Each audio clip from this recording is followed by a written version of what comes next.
നിന്നെ ഒഴിവാക്കി നിന്റെ പെങ്ങളെ എങ്ങനെ കെട്ടിക്കാൻ പറ്റുമെന്ന് ആലോചിച്ച് നിന്റെ അച്ഛനും അളിയന്മാരും കൂടി തലമുണ്ടാക്കുമ്പോഴാ ദൈവം ഇങ്ങനൊരു അവസരം എന്നെ മുന്നിൽ എത്തിച്ചെന്നത്. ആദ്യം നിന്നെ സപ്പോർട്ട് ചെയ്യുന്ന CI വിജയനെയും ഗ്രൂപ്പിനെയും ഒരു അന്വേഷണത്തിന്റെ ചുമതല കൊടുത്ത് ഞാൻ സേലത്തേക്ക് അയച്ചു. ഇനി ഇവിടെ വെച്ച് നിനക്ക് രണ്ട് തന്നാലും കൊന്നാലും ചോദിക്കാൻ ആരുമില്ല. പക്ഷെ എന്ത് ചെയ്യാൻ പറ്റും, നീ എന്റെ അളിയനാകാൻ പോലെ. ഒരേ ഒരു അളിയൻ. ഒരു പ്രതിയെ പിടിച്ചാൽ 24 മണിക്കൂറിനകം കോടതിയിൽ ഹാജരാക്കണമെന്ന നിയമം. പക്ഷെ നിന്റെ കാര്യത്തിൽ ഞാൻ പറയുന്ന റൂൾസ്. എന്തായാലും എന്റെ കല്യാണം കഴിയുന്നവരെ അളിയൻ ഈ മുക്കയും ക്യാമ്പിൽ തന്നെ കിടന്നു എന്റെ ഈ കല്യാണക്കുറിയും വായിച്ചോണ്ട്. എന്നാ പിന്നെ കല്യാണത്തിന് ശേഷം തറവാട്ടി നമുക്ക് കാണാം. വരട്ടടാ അളിയ.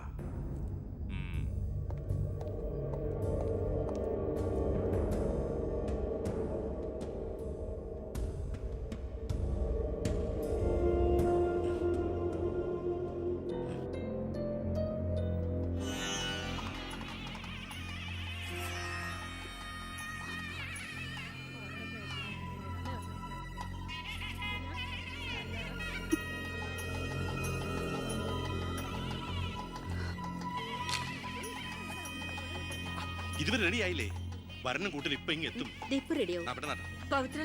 ഉണ്ണിയെ കുറിച്ച് വല്ല വിവരവും കിട്ടിയോ? ഫോണിൽ കിട്ടിയപ്പോ ഞാൻ വിവരം പറഞ്ഞതാ. അവനെന്തോ തിരക്കിലാണ്, വരാൻ പറ്റില്ല എന്ന് പറഞ്ഞു. അത് ശരി. സ്വന്തം പെങ്ങളുടെ കല്യാണത്തിനെന്ന് അവന്റെ ഒരു തിരക്ക്. അവനിങ്ങ് വരട്ടെ. പബ്ലിക് വല്ല അടിച്ചു കയറുന്ന ഓഡിറ്റോറിയം ഫുൾ. അതൊക്കെ ഞാൻ നോക്കിക്കോളാം, വേറെ കുഴപ്പമൊന്നുമില്ലല്ലേ? മകളെ എല്ലാം റെഡിയാ? കുഴപ്പമൊന്നുമില്ലല്ലേ? അച്ഛൻ ടെൻഷൻ അടിക്കാതെ. 2-3 VIP സീറ്റുകൾ ഒഴിച്ചിടണം. കേന്ദ്രമന്ത്രി വിശാൽ ശർമ്മ എയർപോർട്ടിൽ എത്തിക്കാനായിട്ടും. ഓക്കെ.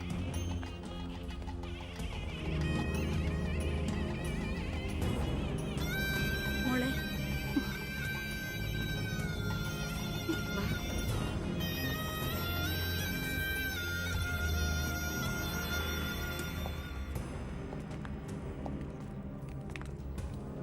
ഏഴ് ദിവസം മുഖ്യം ക്യാമ്പിൽ കടത്തിയിട്ട് ജഡ്ജ്മെന്റ് പറഞ്ഞു കേട്ടില്ലേ, ഇന്നലെ ഉച്ചയ്ക്ക് കസ്റ്റഡിയിലെടുത്താണെന്ന്. എന്തായാലും FIR ശിക്ഷ ഇളവ് കിട്ടാനുള്ള ചാർജേ ഉള്ളൂ. നിന്നെ ഒഴിവാക്കി നിന്റെ പെങ്ങളുടെ കല്യാണം നടത്താനുള്ള തന്ത്രമായിരുന്നു അതിന് പിന്നിൽ. അത് വെറും കല്യാണമായിരുന്നില്ല. കേന്ദ്രം ഭരിക്കുന്നവരടക്കം കേരളത്തിലെ സകല മന്ത്രിമാരുണ്ടായിരുന്നു. ആരുണ്ടായാലും എന്താ, ഒരേ ഒരു മകനെ ജയിലിൽ അടച്ചിട്ടല്ലേ.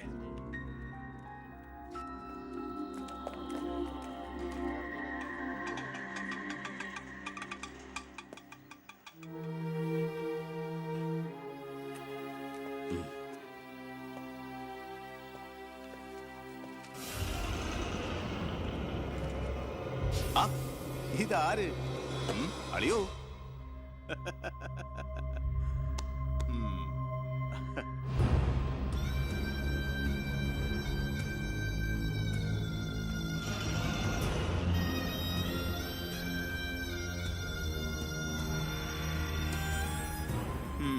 ഒരു ദൂരയാത്ര കഴിഞ്ഞ് വരുന്ന ലക്ഷണമുണ്ടല്ലോ.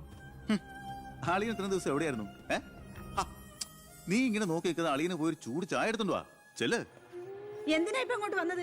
കാണണ്ട നിന്നെ എനിക്ക്. വീട്ടിലൊരു നല്ല കാര്യം നടക്കുമ്പോ നാട് നന്നാക്കാൻ നടക്കുന്നു. മന്ത്രിയായി നിന്റെ അച്ഛനൊക്കെ തിരക്കുണ്ടോടാ നിനക്ക്? ഞാനില്ലായിരുന്നെങ്കിൽ എന്താമേ, ഇവിടുത്തെ കാര്യങ്ങളൊക്കെ ഭംഗിയായിട്ട് നടത്താൻ എല്ലാരും ഉണ്ടല്ലോ. എത്തിയോ വിമതൻ?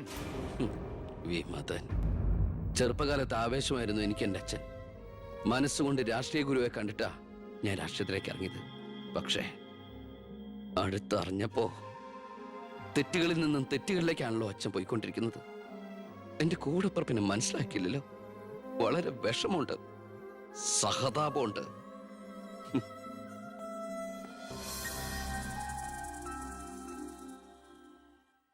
കൂട്ടക്കൊല നടന്നതിന്റെ പിറ്റേന്ന് മൈതാനത്തിലെത്തിയ ഭഗത് സിംഗിന് അവിടുത്തെ കാഴ്ചകൾ കണ്ട് സഹിക്കാൻ പറ്റില്ല. ചോര പുരണ്ട ഒരു പിടി മണ്ണ് കയ്യിലെടുത്ത് ആ ബാലൻ പ്രതിജ്ഞ ചെയ്തു, ഞാൻ എന്നെ തന്നെ രാജ്യത്തിനായി സമർപ്പിക്കുന്നു. എന്താ അവിടെ നോക്കട്ടെ? എവിടുന്നത് ചോദിച്ചാടില്ലേ? അന്ന് കണക്ക് സാറിനെ വെട്ടിക്കൊല്ലാൻ വന്നില്ലേ, അയാളുടെ കയ്യിൽ നിന്ന് തെറിച്ചു പോയതാ.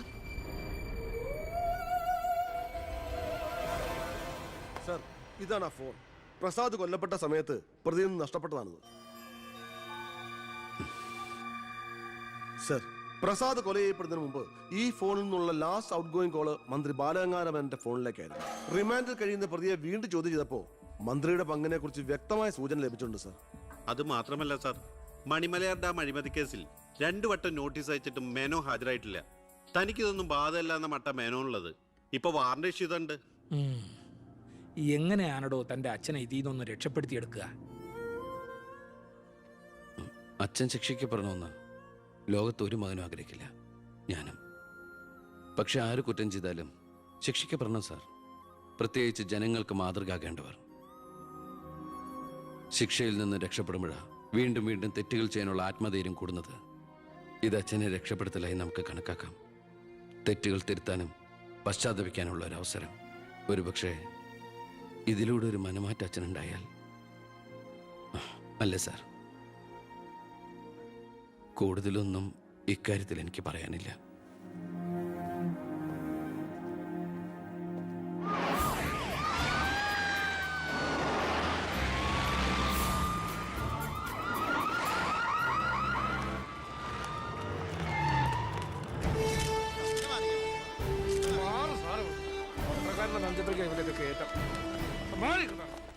നിങ്ങളോട് വെയിറ്റ് ചെയ്യൂ സർ. അച്ഛാ, ഹർഷം വരുന്നു. അച്ഛാ, ആ, മുഖ്യമന്ത്രിയുടെ ഓർഡർ കൈ കിട്ടി അല്ലേ? അച്ഛനെ അറസ്റ്റ് ചെയ്യാൻ മരുമകന് ഡ്യൂട്ടി. അവറാച്ചൻ കളിക്കട്ടോ, കളി അവിടെ വരെ പോകുന്ന കാണാം നമുക്ക്. അച്ഛനെ കോടതിയിലേക്ക് കൊണ്ടുപോയാൽ മതി. ജാമ്യത്തിനുള്ള ഏർപ്പാടൊക്കെ ഞാൻ ചെയ്തിട്ടുണ്ട്. വക്കീലുമായി ജോസ്പേട്ടൻ കോടതി വെയിറ്റ് ചെയ്യാ. നീ എങ്ങനെ എന്നെ കൊണ്ടുപോകുന്നത്? കാറിൽ ഫോളോ ചെയ്താൽ മതി. കാറിലോ? എന്റെ പട്ടി വരും. പോലീസ് ജീപ്പിന്റെ പിന്നിലിട്ട് തന്നെ എന്നെ കൊണ്ടുപോകണം. അതിനു മുമ്പ് ഈ മുറ്റത്തിട്ട് എന്നെ തല്ലി ചതയ്ക്കണം, മുടുമുണ്ട് വലിച്ചു പറിക്കണം.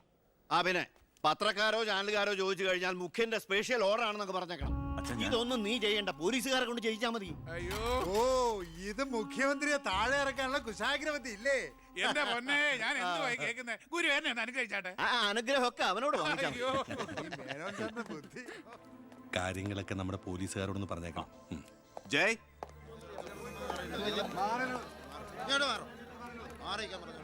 പത്രക്കാരും ചാനലുകാരും ഒക്കെ റെഡിയാ. എന്നാ പിന്നെ തുടങ്ങിക്കും. നടക്കണം സാർ. പിടിച്ച് തള്ളൂ.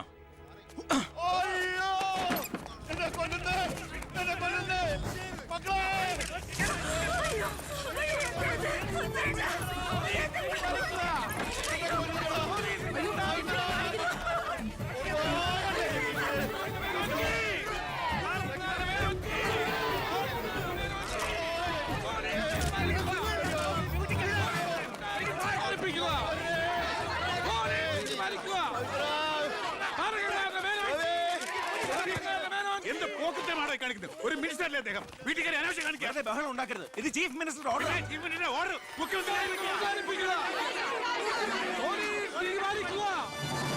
നമസ്കാരം. പ്രധാന വാർത്തകൾ. മന്ത്രി ബാലഗംഗാധര മേനോന്റെ അറസ്റ്റിൽ പ്രതിഷേധിച്ച് കേരളത്തിൽ പലയിടങ്ങളിലും അക്രമങ്ങൾ.